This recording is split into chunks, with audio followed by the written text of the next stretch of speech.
Okay, so now we're going to talk about our perception of the volume of music and sounds, and also the physical measures of the volume of music and sounds. And we want to distinguish those two.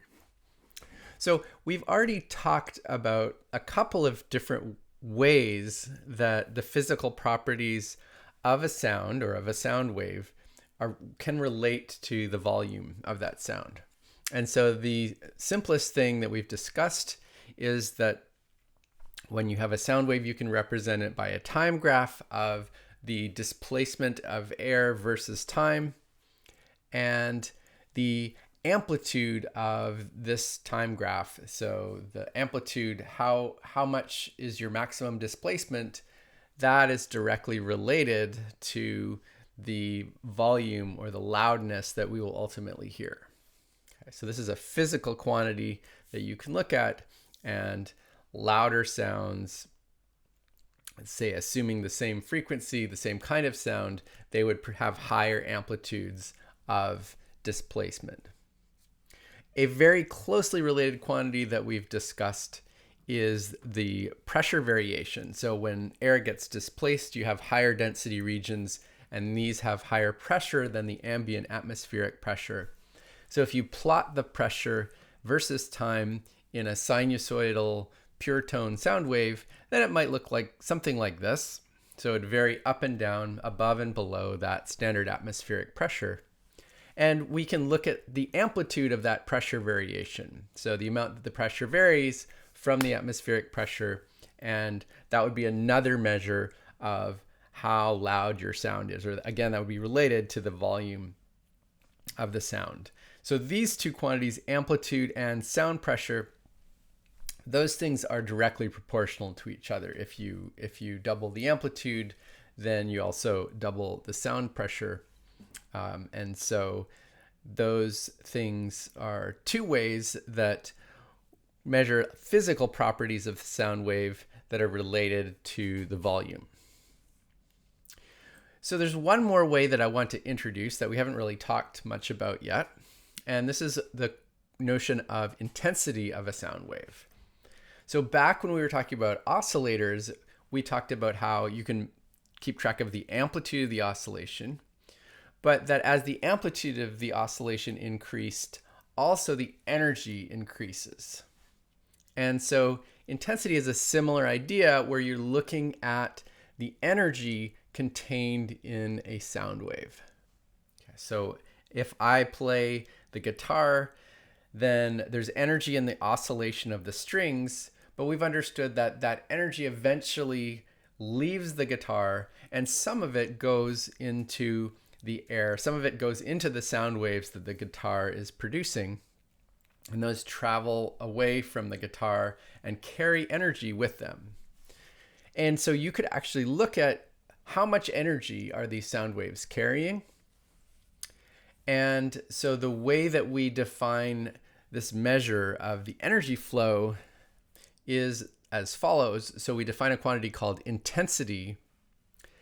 And to define intensity, we could just imagine that there is some area that we're keeping track of. Let's say it's a unit of area, 1 meter squared.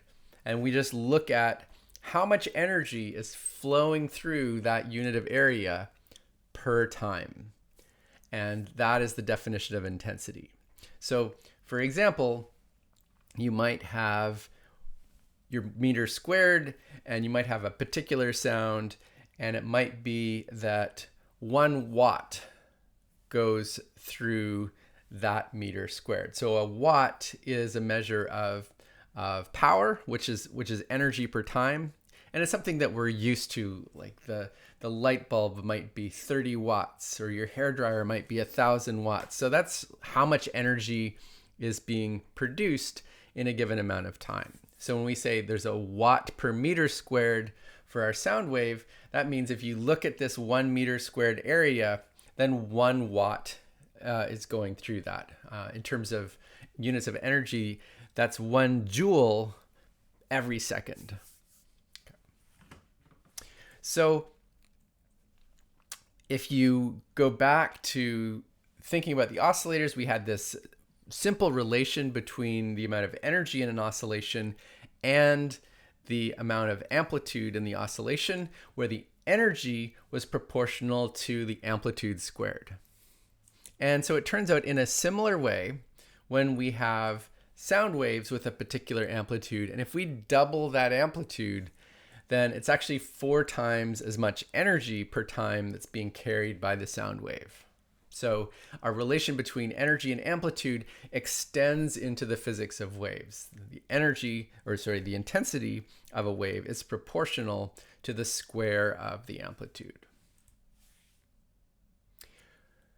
Okay, so one of the really interesting things about sound levels is that there is a huge range of intensities that we are able to perceive and that we might commonly encounter in our lives.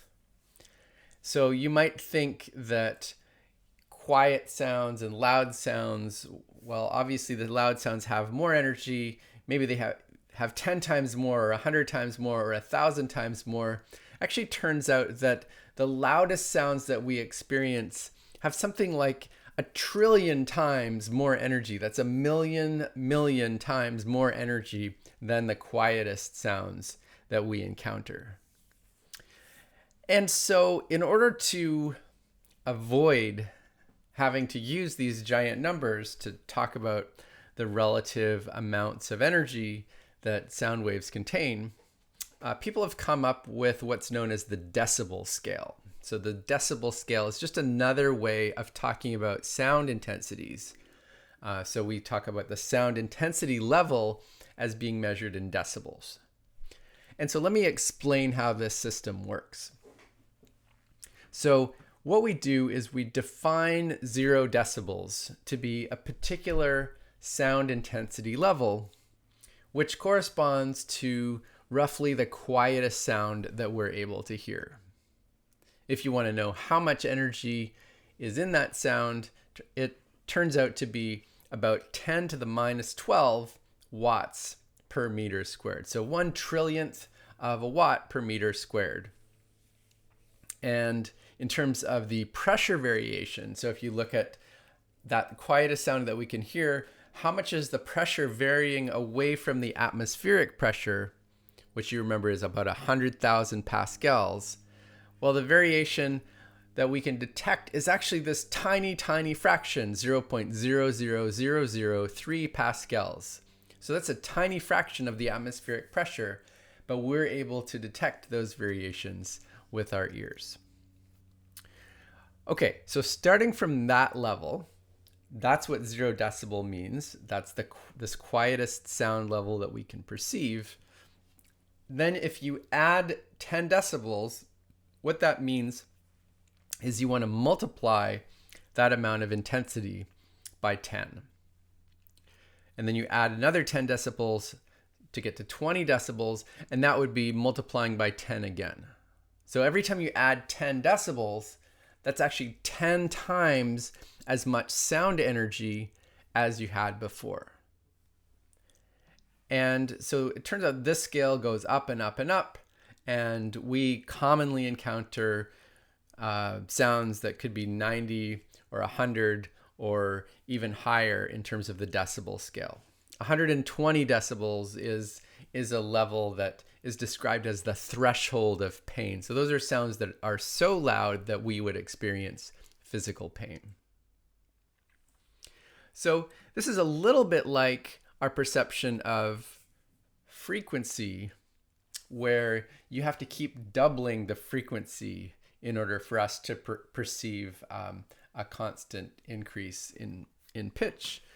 Here, the range, so it's a very large range of frequencies that we end up perceiving, but it's even more with the sound intensity levels. And so the scale is based on these various levels where each one is 10 times the intensity of the last. Okay, so let's talk about our perception of sound. All of the quantities so far had to do with the physical properties of the sound waves, their amplitude, their pressure variations, and the amount of energy that they were carrying, we could use all of these quantities as a measure of the volume of the sound, or how much sound there is. But then we can ask about, what is our experience? How do we perceive that volume of sound? And we can ask, well, how many times the intensity do you need before we think that it's twice as loud? If you double the intensity, does it sound twice as loud? Or is it some different measure of intensity? Okay, well, it turns out that you need quite a large increase in the intensity for us to perceive things as being twice as loud. And now this is somewhat subjective. So there's not really any way to define what it means for us to think something is twice as loud. The best you can really do is just ask a whole bunch of people, here's a sound, here's another sound. Is that sound twice as loud, or not twice as loud, or more than twice as loud? And using this kind of method, you can roughly establish what most people would consider to be twice as loud. And it's about 10 times the sound intensity that you require. So 10 times as much energy before your average person thinks that the sound is twice as loud as before. Now remember, that's exactly what corresponds to going up on the decibel scale by 10 decibels. Okay, so every time you go up by 10 decibels, there's 10 times as much energy, but it's perceived to us as being about twice as loud as before. So in terms of music, usually that is sitting somewhere in the middle here on our decibel scale, where 0 decibels was our threshold of hearing and 100 decibels is the threshold of pain. So a lot of music is somewhere in the middle here, and people have made this identification between decibel levels and the standard kind of musical notation for loudness. Although this is, again, very subjective, and 5 different people playing something forte according to the music, you produce 5 different sound levels. So this is really just to give us a rough idea that going from one of these volume measures to the next one, that's roughly going up by 10 decibels, which means we perceive it to be roughly twice as loud. And it means that in terms of the energy that we're receiving, it's actually 10 times as much. So just to help you process that, I want you to think about this question briefly. The question is, if you have a violin on a stage playing a melody, and you're sitting in the back of the concert hall, and you hear the melody, and maybe you have a sound intensity measuring device that says that it's 70 decibels. So the question is, how many violins would be needed to produce a sound that you perceive to be about 4 times as loud as that single violin? So think about that for a minute. Also think about how many decibels would the resulting sound be, and then I'll go through it. Okay. So the key thing here is to remember that each time the sound is perceived to be twice as loud, we actually need 10 times the amount of energy. And so if we went from 1 violin to 10 violins, well, that would be producing 10 times the amount of energy, and that would be perceived to us to be about twice as loud as before. In order to get a sound that is perceived as 4 times as loud as before, well, we need to double that loudness again. That means another 10 times the amount of energy. And so in the end, what we would need is actually 100 violins. So 100 violins on the stage would sound to us roughly 4 times as loud as having a single violin, which is kind of surprising. What about the decibel scale? So in terms of our decibels, we remember that every time we multiply the intensity by 10, that's the same as adding 10 decibels. And so in this case, we've done that twice. We've gone from like the sound of 1 violin to the sound of 100 violins. So we've multiplied by 10 twice. And so that means we increase the decibel level by 10 and then by 10 again.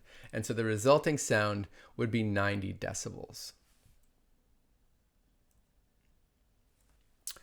So just to finish, I wanted to mention that in terms of our perceived loudness, as it compares to the actual sound intensity level, we are more sensitive at some frequencies than other frequencies.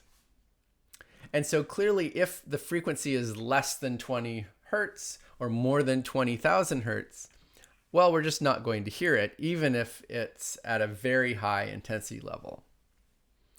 And then within the range of human hearing, going from 20 to 20,000, then it turns out we're less sensitive at the lower frequencies. So you need a higher sound intensity in order to sound the same volume as a lower sound intensity at a higher frequency. So these red curves in the diagram, they correspond to the amounts of sound intensity at various frequencies that would be perceived to be the same level of volume to your average person. Again, this is not precise, but this is just what people have worked out. And so one of the things you'll notice about this is that the place where we're most sensitive is right here, and that turns out to be something like 3,000 hertz. Okay, so that's the place where you need the least amount of actual sound intensity in order to be perceived to be as loud as all of these other cases. And there's actually a very interesting reason for that, which is that if you look at this tube that goes from the outside of your ear to the eardrum, so that is kind of like an open closed tube of the type that we've been talking about. And that tube, as we calculated for various musical instruments, that tube has particular resonant frequencies.